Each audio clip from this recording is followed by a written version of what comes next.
I'm going to talk about a study on the change patterns of prosocial behavior among the Chinese adolescent earthquake survivors.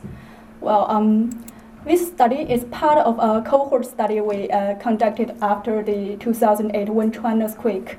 Well, it's a very huge research project. So the principal investigator of the project is Professor Fan from my university. I'm right now doing my postdoc research with Professor Fan.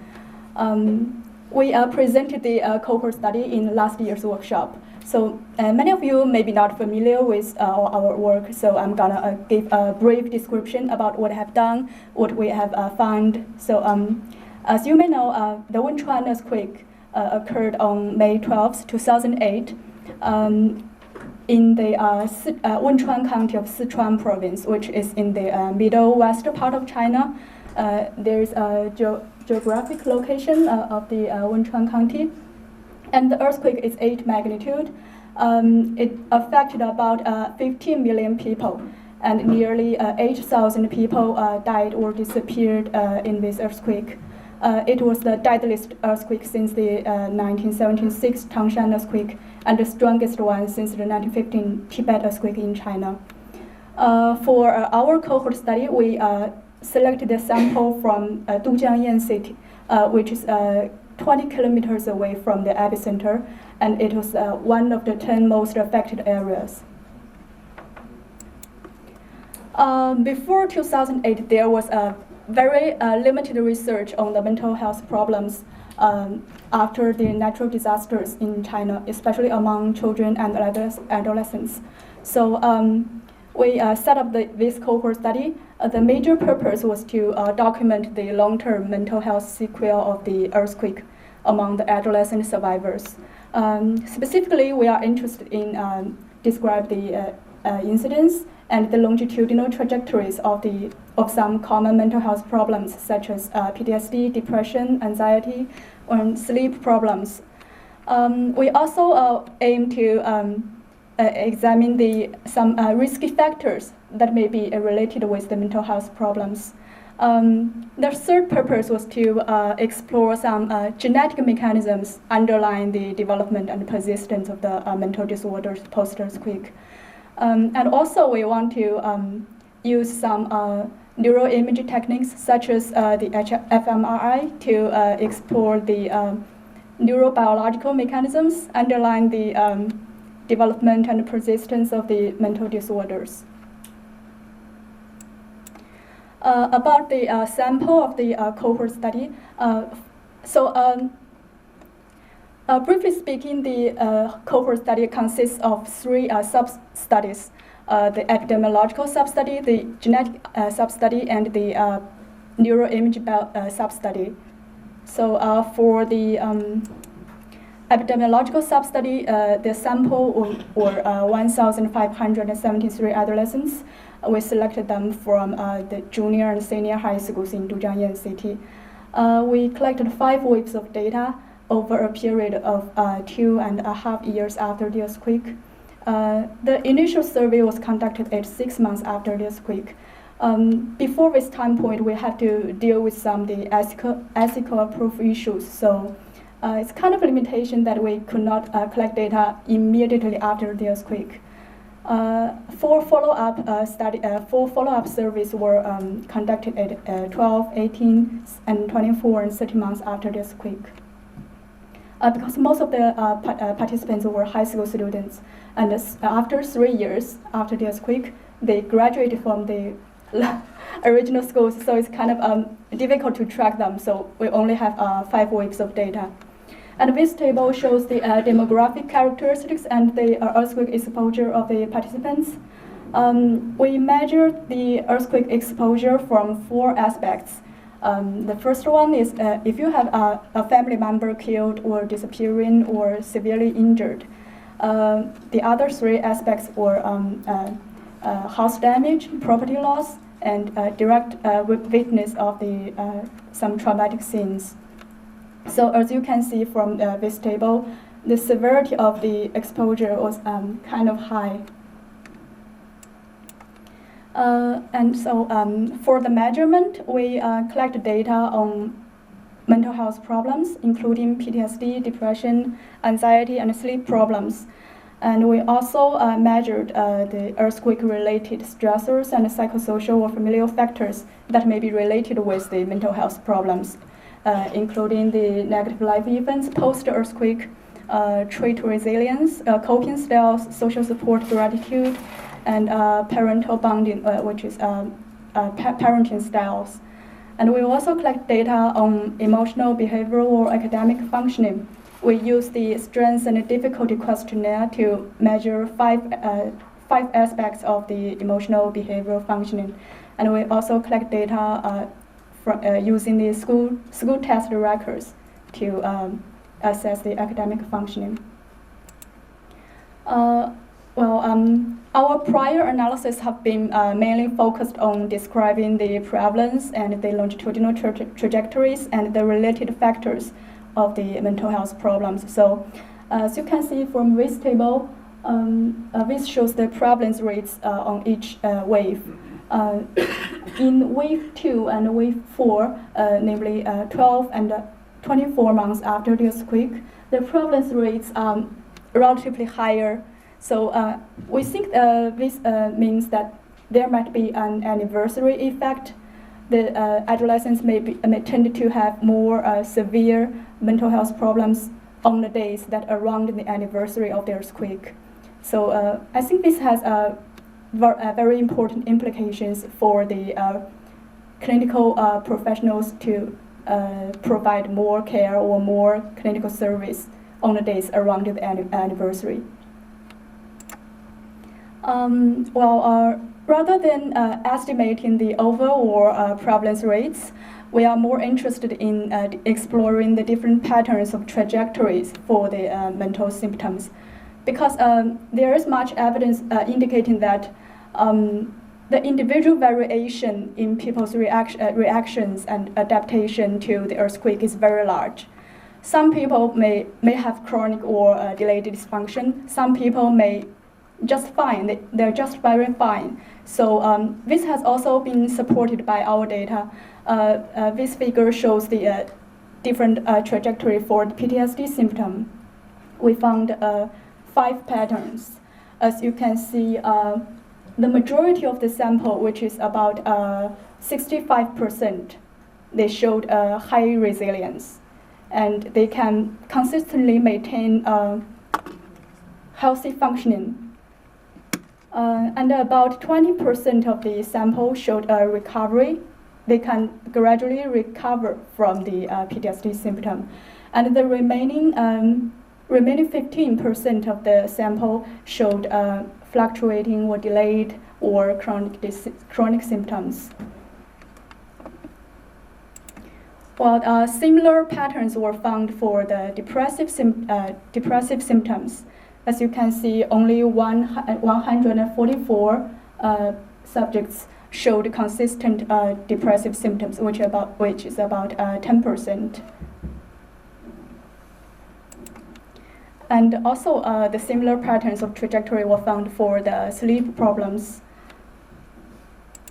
As for the predictors, we identified several common predictors that could be related with the chronic or delayed dysfunction, such as the female gender, the severity of the earthquake exposure, negative life events, and less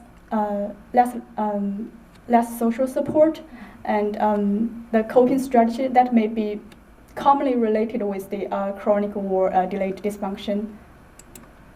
And we also investigated the interrelationships among some of the predictors. In this study, we examined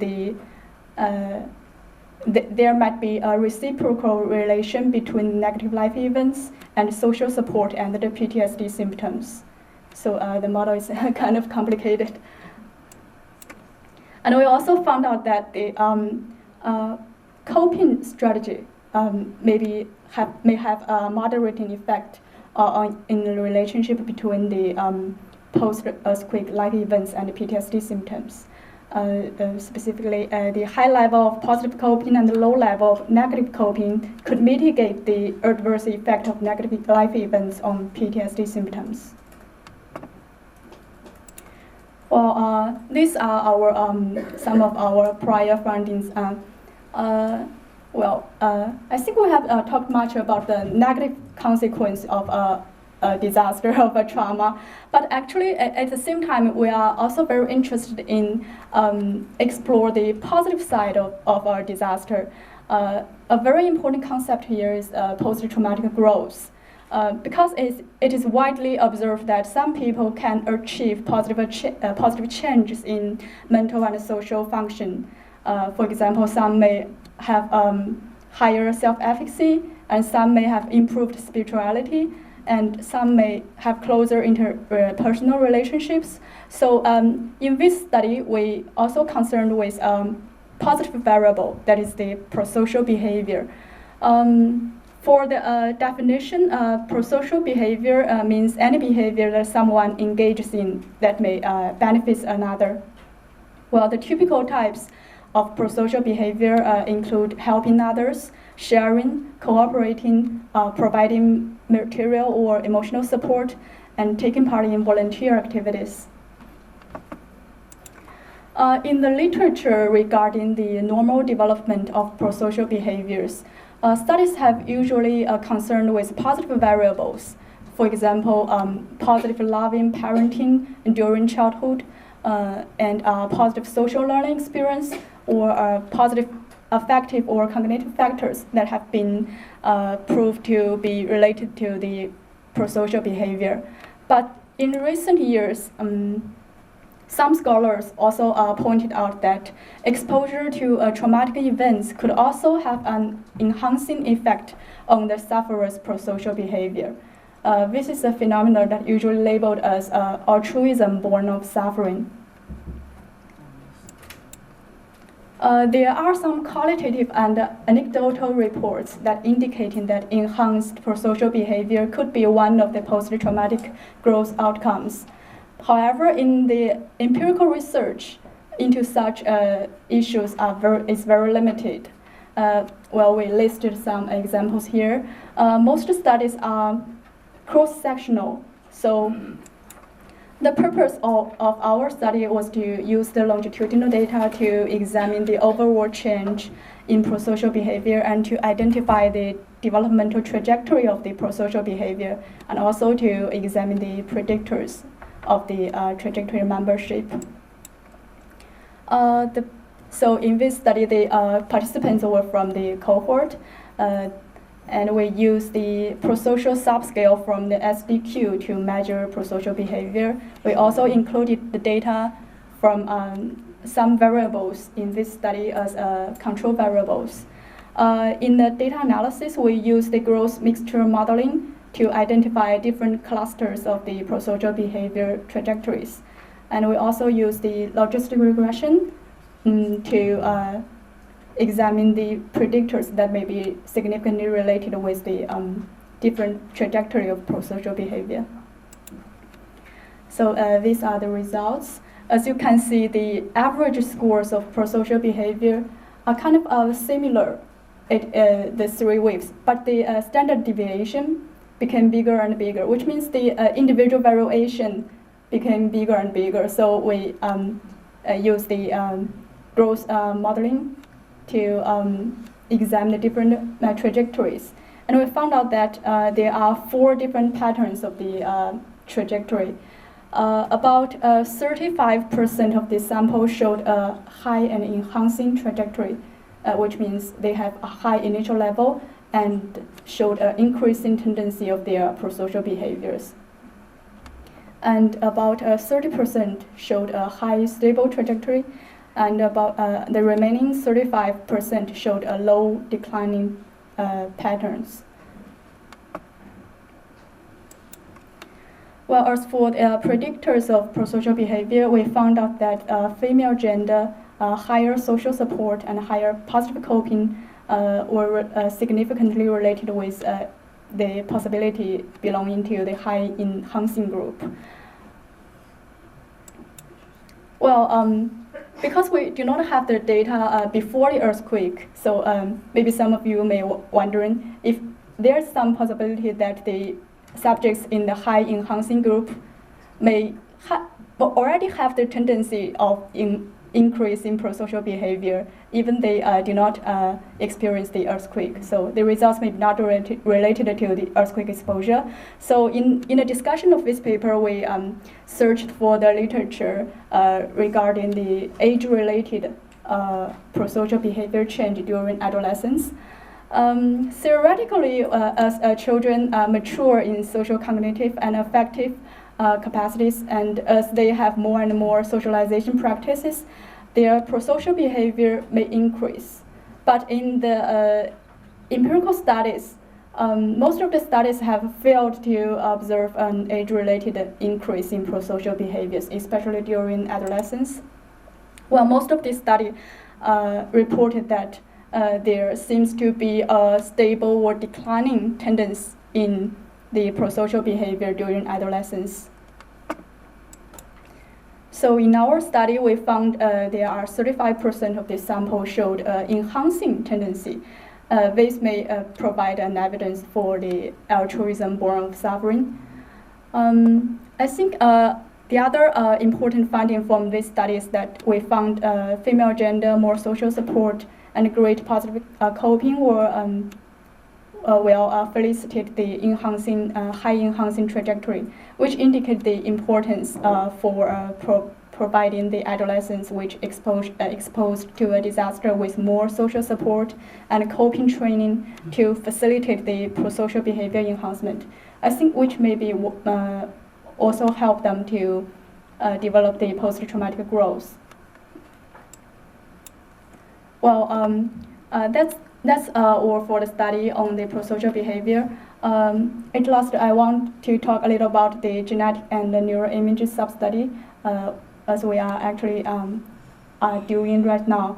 The genetic sub-study was conducted at 2013, which is 5 years after the earthquake. At this time point, most participants from the original cohort has already graduated from the original schools, so it's kind of difficult to track them. To ensure a large enough sample size, we conducted another screening survey among 3,500 adolescents. And through this survey, we identified some about 512 adolescents that may have and not have mental disorders. And then we interviewed each of them using the mini international neuropsychiatric interview.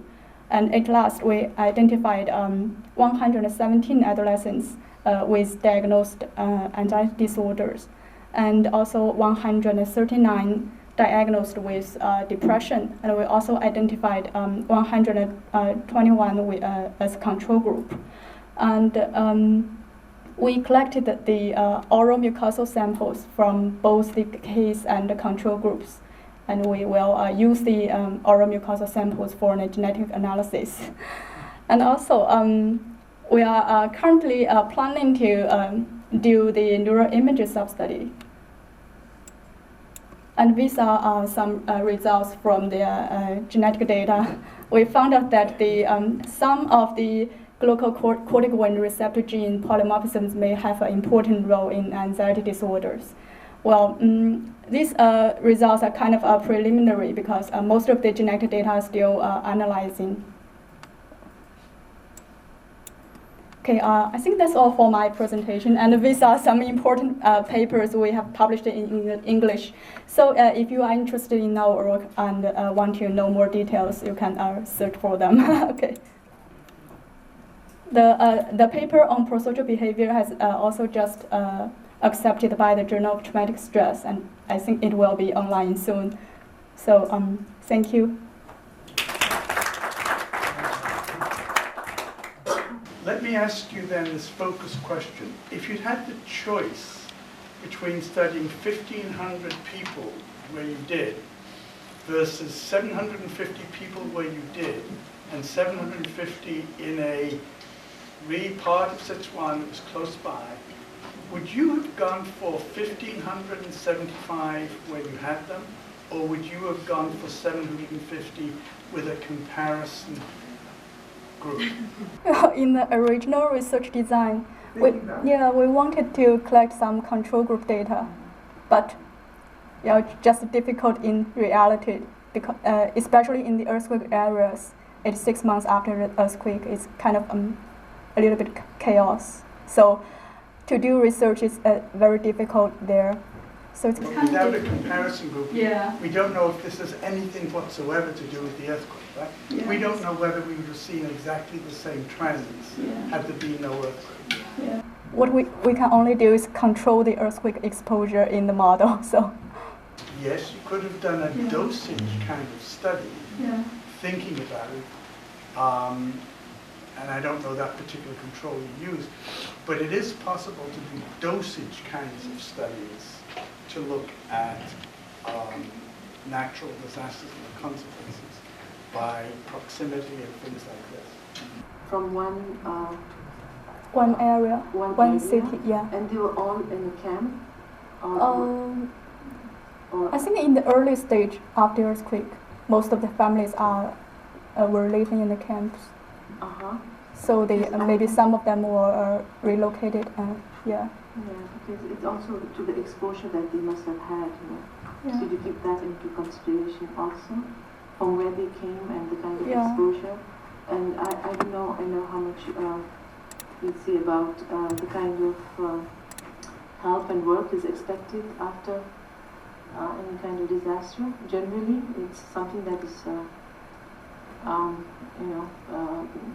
put to this young people that they need to come to help, or is it something that comes spontaneously? Were these things also like variables in your study, or I don't know if you got my question? Yeah, we measured the earthquake exposure. There's one aspect that related to the house damage. As you can see, about I think about 19% of them have moderate or severe house damage. So I think how do you say, most, because we are not a professional psychiatrist, we just do research, so it's kind of difficult to provide directly the service for the adolescents. But during our research process, if we identified someone with severe problems, we refer them to professionals.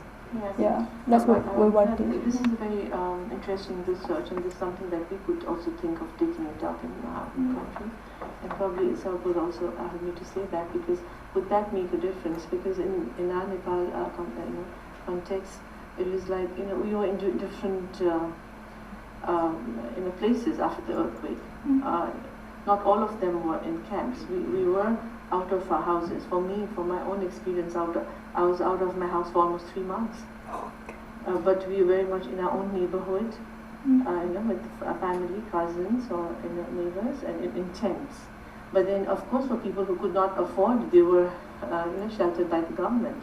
So, how you take the data, who was offering what, and how they were involving themselves would make a huge difference. And that's what I was trying to say. Was it more spontaneous? So if I'm understanding you correctly, you're saying that the living circumstances of the camp experience may have been a confounding variable other than the earthquake experience. Something that comes in, probably from the country or the culture where things are expected out of you, where you think, the young are called for help. Okay. I don't know how it was in her research, where that was expected, that, that was, more so something that was reinforced by the government or something like that, because in our context also, so often it was. Yeah. Yes, thank you. Okay. Thank you for the great study. It takes a lot of effort. Yes, thank you. Also, it gives us a paradigm of biopsychosocial. You already analyzed the psychological and social. We've also tried to figure out about the biological thing. But I think there are missing link here in your biological explanation, because polymer measurement genetic didn't tell us anything if we could not do the study of protein expression, because genetic code only give us a receipt of some kind of protein, but after that there will be a post-translation modification and the methylation, and it will change the protein expression. If you find out the glucocorticoid, it might be related to cortisol and anxiety. It might be better if you could add more stages of research which explore the protein expression and related to the cortisol and the anxiety symptom in your patient. Just my suggestion. Yes, I know that's also kind of a limitation here, because we wanted to collect the blood sample for analyzing the protein methylation or acetylation. That is the epigenetic study would do, but it's kind of difficult because some of the parents didn't want their children to give their blood, so we only can collect the oral mucosa sample. So our genetic data, what we can only do is to genetic the vulnerability genes, so it's not epigenetic. The main point I want to make is that disaster studies, almost by definition, don't have pretest measures, right?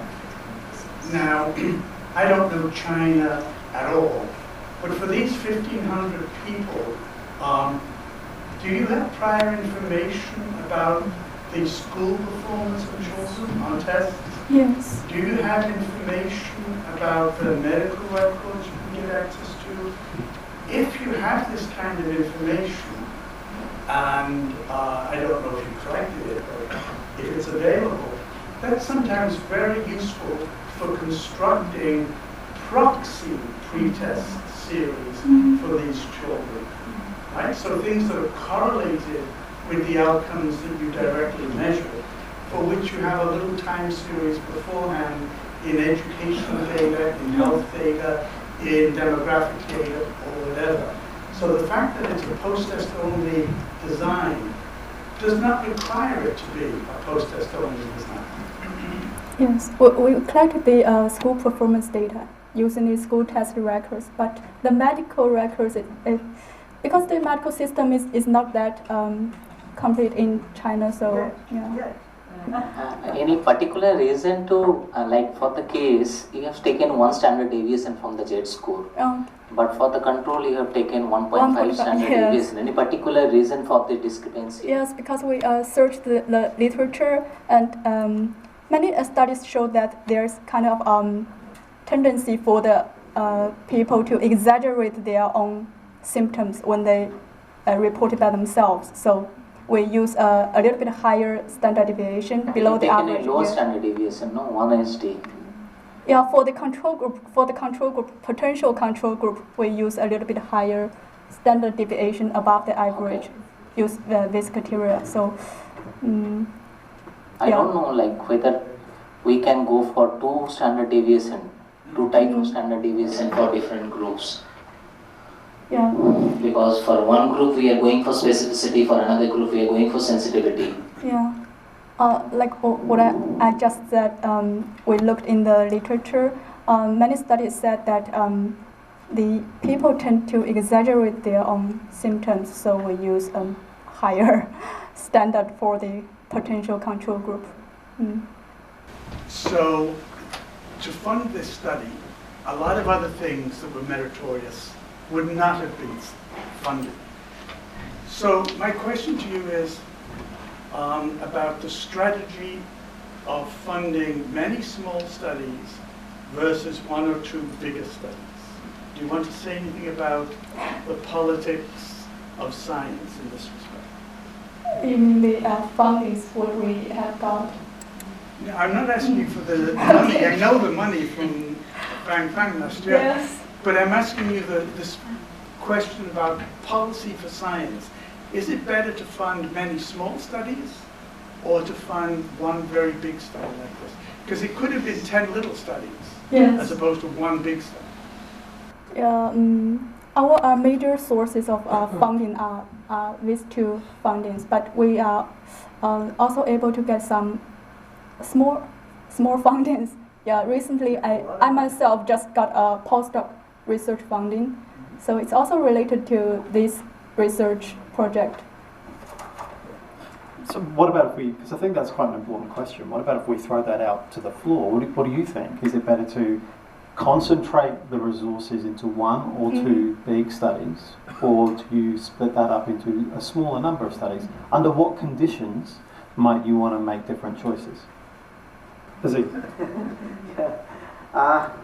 It's a difficult question as such, but to me, I think it's better to have a small studies and distribute funding in several sub-studies instead of having a big study and big funding. And on what basis do you make that judgment?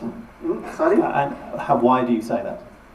Because, see, if you are distributing a study, there will be kind of heterogeneous information.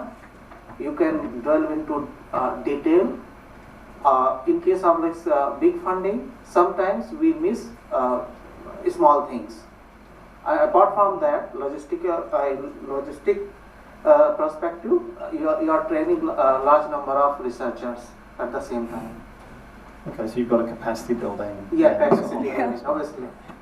But our research group is also very big. Yeah. Very good. Yeah. Many postdoc and doctor student or PhD or master student, they can have the opportunity to get practiced. Yeah. Any other views? For me, getting from my experience in Indonesia related to disaster is still few studies, so we don't have much baseline studies, so we would go to the small funding, but then the evidence will be accumulated, then we can know which big project we can aim. So for you, it's part of a process, it's part of a program of research. Tom, do you have any views on which do you think is?